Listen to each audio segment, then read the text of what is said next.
2020 ही या ठिकाणी 29 जुलै 2020 मध्ये भारत सरकारने या ठिकाणी ॲक्सेप्ट केली आहे। भारतीय शिक्षण क्षेत्रामध्ये आमूलाग्र स्वरूपाचा बदल घडवून आणून या देशाचा आर्थिक, सामाजिक, राजकीय विकास जलद गतीनं घडवून आणण्याची जी क्षमता आहे ती या नॅशनल एज्युकेशन पॉलिसीमध्ये आहे। त्याच उदात्त भावनेनं नॅशनल एज्युकेशन पॉलिसी तयार करण्यात आली। स्वतंत्र भारताची ही तिसरी पॉलिसी असून 21व्या शतकातील ही पहिलीच पॉलिसी आहे। ही पॉलिसी समजून घेण्यासाठी आपल्याला हिच्या पाठीमागचं जे तत्वज्ञान आहे ते तत्वज्ञान आपल्याला या ठिकाणी समजावून घ्यावं लागणार आहे। तत्वज्ञान आपल्याला या ठिकाणी समजावून घेणं आवश्यक आहे आणि आपल्या नॅकच्या संदर्भामध्ये जो महत्त्वाचा भाग आहे त्याच्यावर मी फोकस करणार आहे आणि त्याच्या संदर्भामध्ये जे काही मटेरियल आहे ते या ठिकाणी मी आणलेलं ते म्हणजे IQS इंडियन नॉलेज सिस्टीमच्या संदर्भामध्ये। तर ही जी पॉलिसी आहे या पॉलिसीचा जो गाभा आहे किंवा जो मूळ जर असे आहे तो या ठिकाणी 2-4 ओळीमध्ये मी तुम्हाला या ठिकाणी सांगतो। इंग्लिशमध्ये आहे त्या ठिकाणी national education policy 2020। This policy focus on change in present education system through the providing high quality education to the society or to changing scenario of whole educational system, whole development of the country. And this policy emphasizes on the 5 factors which are known as the 5 pillars of national education policy. And these pillars are access, equity, quality, affordability and accountability. हे तिचे 5 महत्त्वाचे घटक आहेत। मी आता ह्याच्यानुसार जाणार नाही प्रत्येकी, 70-72 slide 2-2.5 तास त्याला लागेल। त्याच्या ठिकाणी आपल्याला एक महत्त्वाचा भाग आपल्याला पूर्ण त्या ठिकाणी घ्यायचा आहे। तर ही जी नॅशनल एज्युकेशन पॉलिसी आहे त्याचा इतिहास मी पाठीमागे तुम्हाला सांगितलेला आहे की भारताची शिक्षणाच्या संदर्भामध्ये एक चांगली बॅकग्राऊंड आहे आपल्याला। एक काळ असा होता की जगाचं ज्ञानाचं सेंटर हा भारत होता। इसवी पूर्व 500 या कालखंडामध्ये तक्षशिला, नालंदा, वल्लभी, विक्रमशिला सारख्या युनिव्हर्सिटी भारतामध्ये होत्या आणि जगातील सर्व विद्यार्थी ज्ञानार्जन करण्यासाठी या युनिव्हर्सिटीमध्ये येत होते। लक्षात घ्या। आणि मग नंतरच्या कालखंडामध्ये हे सगळं थांबलं गेलं आणि आज उलट परिस्थिती आलेली आहे की भारतातील विद्यार्थी मोठ्या प्रमाणामध्ये शिक्षण घेण्यासाठी विदेशी विद्यापीठामध्ये मायग्रेट होत आहे। हा जो काही बदल भारतीय शिक्षण क्षेत्रामध्ये आलेला आहे किंवा ही जी काय भारताच्या शिक्षण क्षेत्राची दुरावस्था झालेली आहे त्यामुळे भारताला अनेक परिणामांना या ठिकाणी सामोरे जावं लागले। त्यातला महत्त्वाचा परिणाम म्हणजे 150 वर्ष ब्रिटिशांनी भारतावर राज्य केलं शैक्षणिक मागासलेपणा। तर आता आपल्याला ते गतवैभव परत प्राप्त करायचं आहे आणि हे गतवैभव प्राप्त करण्यासाठी भारताच्या शिक्षण क्षेत्रामध्ये मोठ्या प्रमाणामध्ये आपल्याला बदल घडवून आणायचे आहेत आणि त्या अनुषंगानं हे काम या ठिकाणी के कस्तुरी रंजन यांच्याकडे 2019-17 मध्ये सोपवण्यात आलं। त्याच्या अगोदर जानेवारी 2015 मध्ये HRDचे सेक्रेटरी TSR सुब्रमण्यम यांना या ठिकाणी भारत सरकारनं भारतीय शिक्षण क्षेत्रामध्ये प्रचलित म्हणजे 1986च्या धोरणामध्ये कोणत्या स्वरूपाचे बदल घडवून आणता येतील आणि ते बदल घडवून आणण्यामुळं जागतिक स्तरावरील जे काही म्हणजे सस्टेनेबल डेव्हलपमेंटचं गोल ठेवण्यात आले होतं की 2035 पर्यंत की सर्व जागतिक स्तरावर शिक्षण क्षेत्रामध्ये युनिफॉर्मिटी आणायची आहे। त्या अनुषंगानं कोणते बदल घडवून आणणं आवश्यक आहे 1986च्या धोरणामध्ये हे काम या ठिकाणी TS सुब्रमण्यम यांच्याकडे त्या ठिकाणी जानेवारी 2015 मध्ये सोपवलं।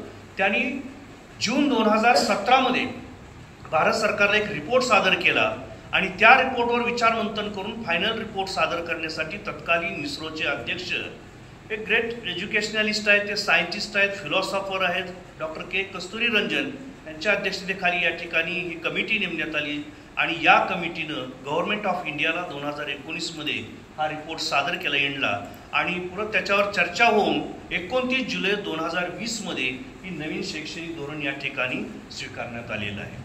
मग या नवीन शैक्षणिक धोरणामध्ये याच्या पाठीमागची जी फिलॉसॉफी होती ती की गतवैभव या ठिकाणी भारताला जे होतं, तक्षशिला, नालंदा, विक्रमशिला सारखी जी विद्यापीठ होती तशा पद्धतीचं जागतिक दर्जाचं ज्ञानाचं केंद्र हा भारत बनला पाहिजे आणि त्या अनुषंगानं बदल घडवून आणायचा आहे.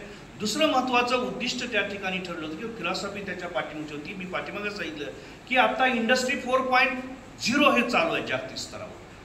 4.0 ते संपत आलेलं आहे. 5.0 मध्ये आता आपण प्रवेश करतोय.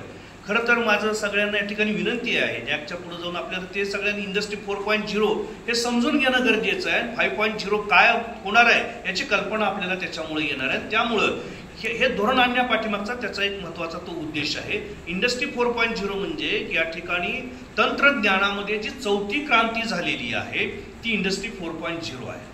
त्याचं एक उदाहरण त्या ठिकाणी सांगतो आणि पाठीमागे देखील मला सांगितलं तर आठवते का बघा की आज ट्रॅक्टर बनवण्यासाठी 5,000 प्रकारचे स्पेअर पार्ट लागतात. ते इंडस्ट्री 4.0 मध्ये फक्त 500 स्पेअर पार्टमध्ये त्या ठिकाणी हे ट्रॅक्टर असेंबल होणार आहे. म्हणजे 4,500 स्पेअर पार्ट बनवणाऱ्या इंडस्ट्री या ठिकाणी कालाच्या ओघामध्ये बंद पडणार आहेत आणि तेवढ्या इंडस्ट्रीमधला रोजगार या ठिकाणी जाणार आहे. येत्या 10 वर्षामध्ये संपूर्ण जगभरामधून 10 कोटी लोकांचा रोजगार या इंडस्ट्री 4.0 मध्ये जाणार आहे. त्यामुळे बेकारीचं प्रमाण वाढणार आहे. प्रचलित शिक्षण व्यवस्था जी 1986 ती अशा पद्धतीनं जर ठेवली आपण तर ती नवीन लोकांना रोजगार निर्माण करून देणार नाही. बेकारीचं प्रचंड प्रमाण वाढेल. बेकारी वाढली की दारिद्र्याचं प्रमाण देखील वाढेल आणि देशाच्या आर्थिक विकासामध्ये खीळ बसेल. हे टाळण्यासाठी स्किल बेस्ड एज्युकेशन आलं पाहिजे. स्वतःच्या पायावर उभा राहून त्यांना आपापले उद्योग त्या ठिकाणी स्थापन करता आले पाहिजेत. या अनुषंगानं नवीन शैक्षणिक धोरणाकडे म्हणजे तो एक दृष्टिकोन त्याच्या पाठीमागे ठेवण्यात आले आणि हायर एज्युकेशनचं जे उद्दिष्ट आहे ते 2035 मध्ये ग्रॉस एनरोलमेंट रेशो जो आहे तो 50% आणावायचा आहे. या अनुषंगानं नवीन शैक्षणिक धोरणाची या ठिकाणी आखणी करण्यात आलेली आहे. लक्षात पुढे घ्या सर.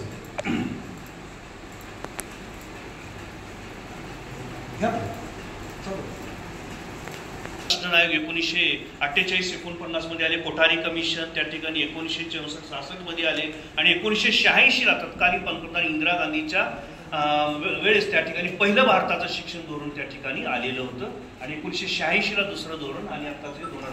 हे पहिला फोटोग्राफ हे लक्षात म्हणजे तक्षशिला, नालंदा विद्यापीठाचे हे फोटोग्राफ त्यावेळेसच्या विद्यापीठाचे फोटोग्राफ त्या ठिकाणी लिहिले. तर हे तक्षशिला युनिव्हर्सिटी आता पाकिस्तानमध्ये आहे. त्याचा मॅप पण मी पुढे आणून दाखवले. घ्या सर फोटो दाखवतो. पुढे जाऊ. हे आहे तक्षशिला. आता त्याचं सेंटर या ठिकाणी आहे पाकिस्तानमध्ये आहे. पुढे जाऊ. पुढे ही नालंदा युनिव्हर्सिटी.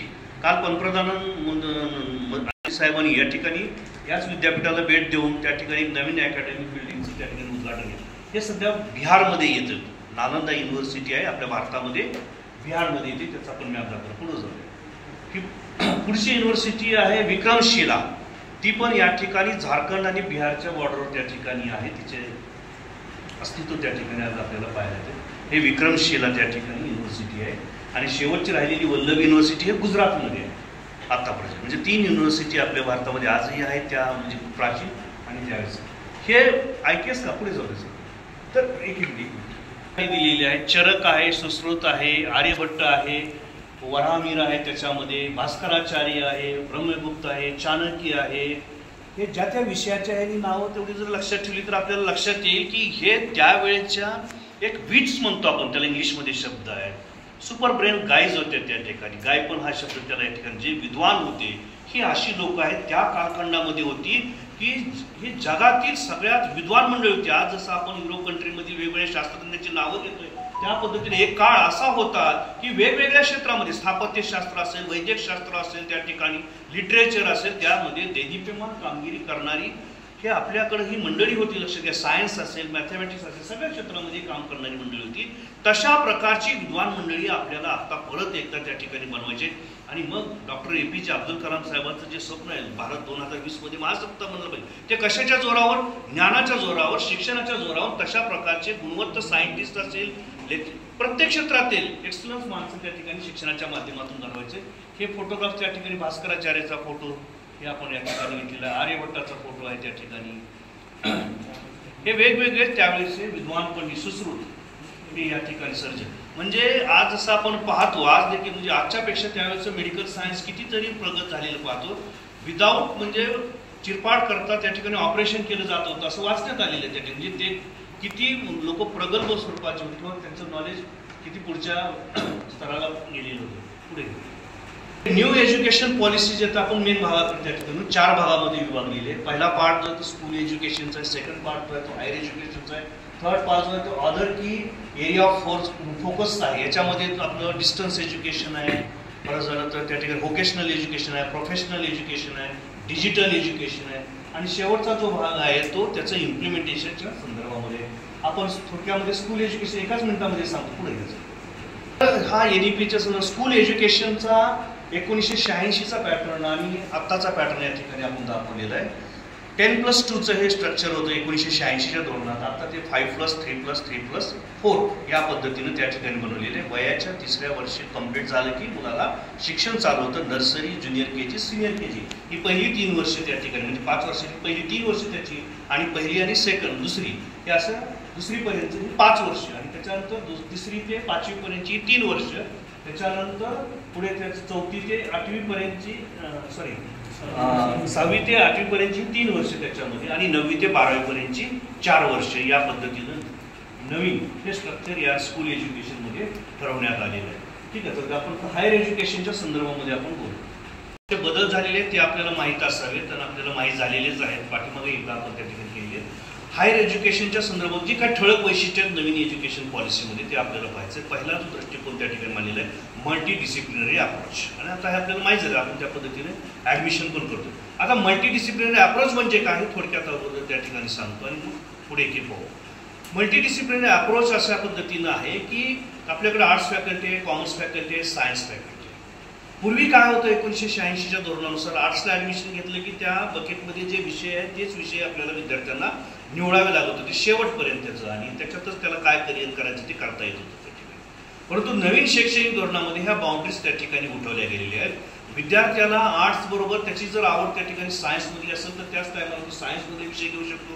त्याच टायमाला जर त्याला आवड असेल कॉमर्समध्ये तर तो कॉमर्समधले विषय त्या ठिकाणी निवडू शकतो. म्हणजे विद्यार्थ्याच्या आवडीनुसार त्याच्या इच्छेनुसार शिक्षण या ठिकाणी नवीन शैक्षणिक धोरणानं उपलब्ध करून दिलेलं आहे. म्हणजे समजा त्यानं ॲडमिशन घेत असताना फर्स्ट इयरला इकॉनॉमिक्स हा विषय घेतलेला BAचा आणि त्याच वेळेस त्याला त्या ठिकाणी फिजिक्सची आवड आहे तर त्याला फिजिक्स विषय त्या ठिकाणी घेता येतो आणि त्याच वेळेस त्याला अकाउंटन्सीची जर आवड असेल तर कॉमर्समधला पण तो विषय त्या ठिकाणी घेऊ शकतो. आता तुम्ही म्हणताल आता आपल्याकडे ते नाही, ते नंतर आपण बोलू. पण मूळ जो त्याचा स्ट्रक्चर आहे के कस्तुरीरंजनचा जो ड्राफ्ट आहे 484 पानाचा त्याच्यामध्ये हे अपेक्षित आहे आणि तेच खरं मल्टीडिसिप्लिनरी अप्रोच आहे की एका वेळेस मुलांना अनेक फॅकल्टीमध्ये त्या ठिकाणी ॲडमिशन त्या ठिकाणी घेता आलं पाहिजे. तर हा दृष्टिकोन आहे. याचा उद्देश काय आहे की मुलाला ते शिक्षण घेत असताना कुठला तरी एखादा स्किल बेस म्हणजे चांगले कोर्स सायन्समधला असेल किंवा एखादा त्याच्या पायावर उभं करण्याचा कॉमर्समधला कोर्स असेल तो त्याला करता आला पाहिजे. कारण त्याचा दृष्टिकोन बदलत राहू शकतो त्या ठिकाणी आणि दृष्टिकोन बदलल्यानंतर परत त्याला मागं वळून त्या ठिकाणी जुन्या कोर्सला ॲडमिशन घेता येत नाही आणि म्हणून त्याला हे ग्रॅज्युएशन करत असतानाच त्याच्या आवडीनुसार हे विषय निवडीचं स्वातंत्र्य नवीन शैक्षणिक धोरणामध्ये त्या ठिकाणी दिलेलं आहे.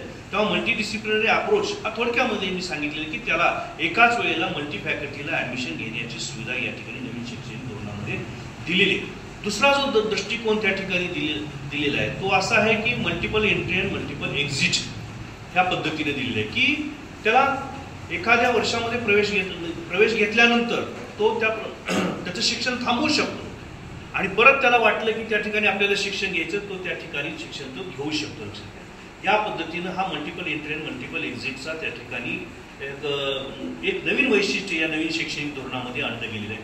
समजा त्यानं फर्स्ट इयरला ॲडमिशन घेतलं त्या ठिकाणी आणि फर्स्ट इयर कंप्लीट केलं, त्याला वाटलं एखादा शॉर्ट टर्म कोर्स करायला कंप्लीट करायला दुसरीकडे जायचं त्या ठिकाणी किंवा त्याला त्याचा स्वतःचा बिझनेस करायचा आहे, तो त्या ठिकाणी महाविद्यालय सोडून जाऊ शकतो आणि त्याचं शिक्षण त्या ठिकाणी थांबतं. मात्र फर्स्ट इयर कंप्लीट केल्यानंतर त्याला सर्टिफिकेट कोर्सचं सर्टिफिकेट त्याला पहिल्या वर्षी कंप्लीट केल्यानंतर ते सर्टिफिकेट कोर्स त्याला मिळणार आहे आणि मग त्याला 1-2 वर्षांनी वाटलं की परत आपण महाविद्यालयामध्ये यावं आणि आपलं शिक्षण कंटिन्यू करावं. 2 वर्षांनी तो महाविद्यालयामध्ये येऊ शकतो, सेकंड इयरला प्रवेश घेऊ शकतो, सेकंड इयर कंप्लीट करू शकतो.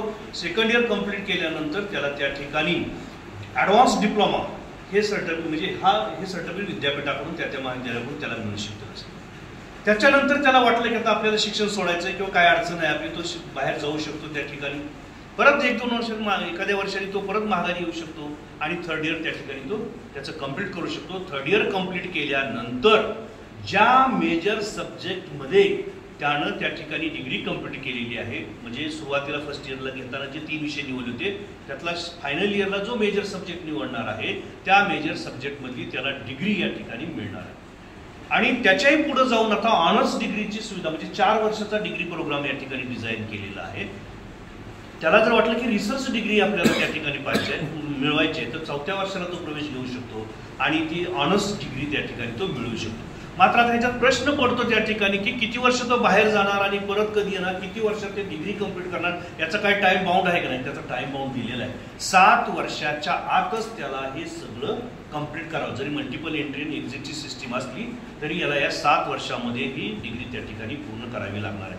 तर अशी ही मल्टिपल एंट्री आणि मल्टिपल एक्झिट हे एक वैशिष्ट्य नवीन शैक्षणिक धोरणाचं उच्च शिक्षणाच्या बाबतीमध्ये. तिसरं जे आहे ते अकॅडमिक बँक ऑफ क्रेडिट, हे एकमेकाशी निगडीत आहेत वैशिष्ट्य. अकॅडमिक बँक ऑफ क्रेडिट म्हणजे की जसं की आपल्या बँकेमध्ये अकाउंट असतं, त्या बँकेच्या अकाउंटमध्ये आपल्याकडे जसं पैसे येतात तसं आपण ते पैसे त्याच्यामध्ये साठवून ठेवतो. लक्षात घ्या. त्याच पद्धतीनं क्रेडिट सिस्टीम आलेली आहे आणि ह्याला आता मुलांना मार्क्स नाही मिळणार तर त्याचे क्रेडिट्स मिळणार आहे. आता BA चा course complete 1st year complete केलं की 44 क्रेडिटचा कोर्स आहे तो 1st इयरचा, तर ते 44 क्रेडिट त्याच्या अकाउंटमध्ये जमा होणार आहे. समजा 1st इयर कंप्लीट केलं, तो बाहेर जाऊन त्या ठिकाणी एखादा शॉर्ट टर्म कोर्सेस केला, ऑनलाईनचा कोर्सेस केला, त्याचे पण क्रेडिट्स त्याला मिळणार आहेत आणि ते क्रेडिट त्याच्या अकॅडमिक बँक ऑफ क्रेडिटमध्ये काय होणार आहेत, जमा होणार आहेत. तर ते त्या पद्धतीनं त्याचे क्रेडिट हळूहळू काय होत जाणार आहे, वाढत जाणार आहेत. लक्षात घ्या. आणि मग हे क्रेडिट सगळं झाल्यानंतर ह्याचा उपयोग काय आहे क्रेडिटचा, जेव्हा त्या जॉबसाठी एखाद्या ठिकाणी अप्लाय करेल हे करेल त्यावेळेस त्याचं सर्टिफिकेट डुप्लिकेट आहे का ओरिजिनल आहे, आज जे आपण पाहतो माल प्रॅक्टिसेस त्याच्यामध्ये बोगसपणा तो थांबणार आहे याच्यामध्ये. कारण त्या कंपनीकडे त्यानं अर्ज केल्यानंतर त्याचं ते अकॅडमिक बँक ऑफ क्रेडिट पाहिल्यानंतर ऑटोमॅटिक त्याचे क्रेडिट्स किती आहेत आणि यानं कोणकोणते कोर्स केलेले आहेत, कुठल्या कुठल्या वर्षी केलेले आहेत, त्याची संपूर्ण माहिती त्या ठिकाणी त्या कंपनीला मिळणार आहे किंवा गव्हर्नमेंटला त्या ठिकाणी मिळणार आहे. तर ही अकॅडमिक बँक ऑफ क्रेडिट आणि ज्याची जेवढी क्षमता असेल तेवढं तो क्रेडिट मिळू शकतो. ॲट अ टाइम मला BA ला ॲडमिशन घेतलं आणि स्वयंसारखं प्लॅटफॉर्म आहे किंवा इतर काही आणखी ऑनलाईन कोर्सेस आहेत त्या ठिकाणी, त्याच्यामधून देखील तो क्रेडिट मिळू शकतो आणि त्याच्यामध्ये स्टोअर करू शकतो आणि जेवढे जास्तीत जास्त क्रेडिट असेल त्या क्रेडिटच्या जोरावर तो त्या ठिकाणी काय करू शकतो, जॉब मिळू शकतो. हे त्या ठिकाणी अकॅडमिक बँक ऑफ क्रेडिट हे नवीन शैक्षणिक धोरणाचे एक वैशिष्ट्य आहे. पुढचं आणखी एक वैशिष्ट्य महत्वाचं म्हणजे त्या ठिकाणी आता याला जोडूनच आहे ते इंटरनॅशनलायझेशन ऑफ हायर एज्युकेशन. ही फार मोठी संकल्पना आहे त्याच्यामध्ये या ठिकाणी की बाहेर आता दोन्ही बाजून आहे. इंटरनॅशनल ऑफ हायर एज्युकेशन म्हणजे काय, तर जे काही उद्दिष्ट ठरवलेलं आहे कुठलं, सस्टेनेबल डेव्हलपमेंट, आंतरराष्ट्रीय स्तरावरची जी परिषद झाली होती तिच्यामध्ये 2035 पर्यंत सगळ्या जगातील उच्च शिक्षण हे एका पातळीवर आणण्याचं जे उद्दिष्ट ठेवलेलं आहे त्या उद्दिष्टाला अनुसरून हे इंटरनॅशनलायझेशन ऑफ हायर एज्युकेशन आता आपल्यावर बाइंडिंग आहे.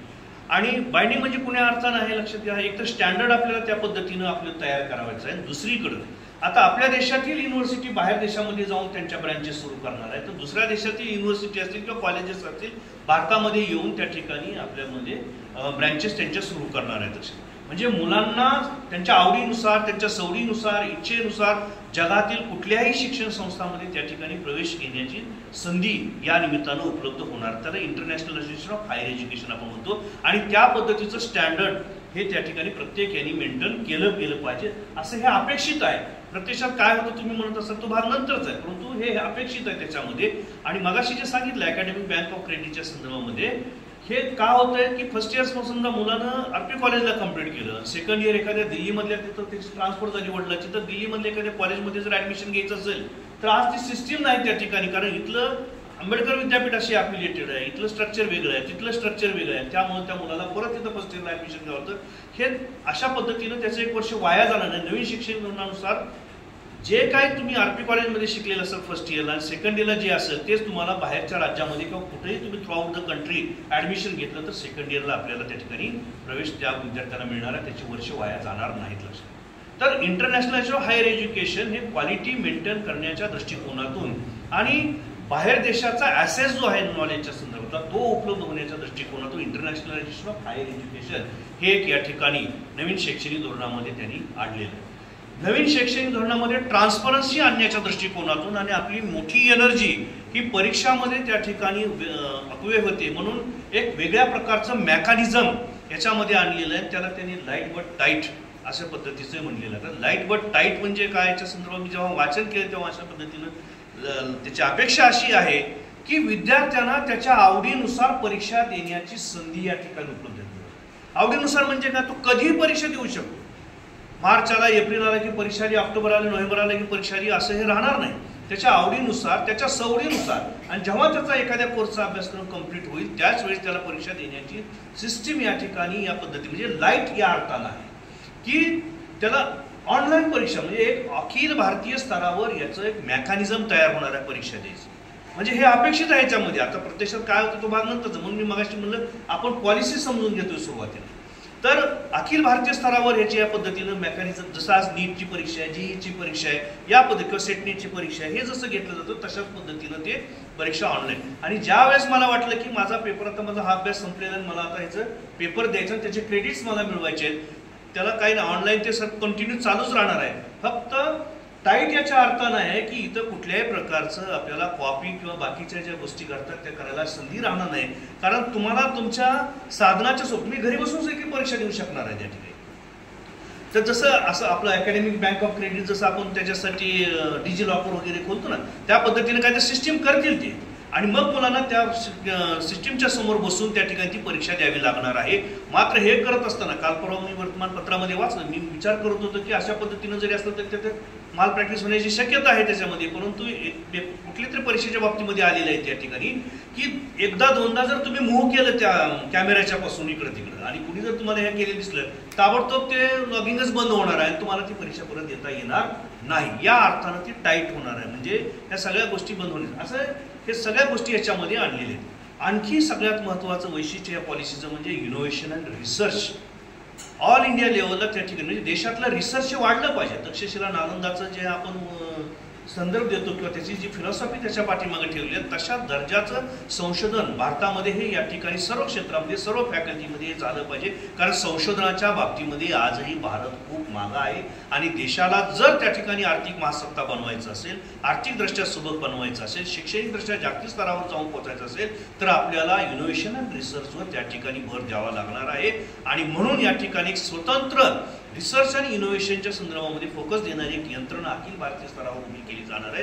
त्याच्या माध्यमातून इथल्या विद्यार्थ्यांना या ठिकाणी रिसर्चची संधी दिली जाणार. ग्रॅज्युएशन लेवलला रिसर्च डिग्री हा त्याचाच एक भाग आणलेला आहे. पुढे पीजी जे केलं जाणार आहे ना आपलं, आता पीजी मध्ये सुद्धा 2 भाग केलेले आहेत. जे 4 वर्षाचा कोर्स कंप्लीट करतील त्याला 1च वर्षाचं पीजी आहे आणि जे 3 वर्षाचा करतील त्याला 2 वर्षाची पीजी त्यांनी या ठिकाणी ठेवलेली आहे. तर रिसर्चवर या नवीन शैक्षणिक धोरणामध्ये मोठ्या प्रमाणामध्ये भर देण्यात आलेला आहे, लक्षात घ्या.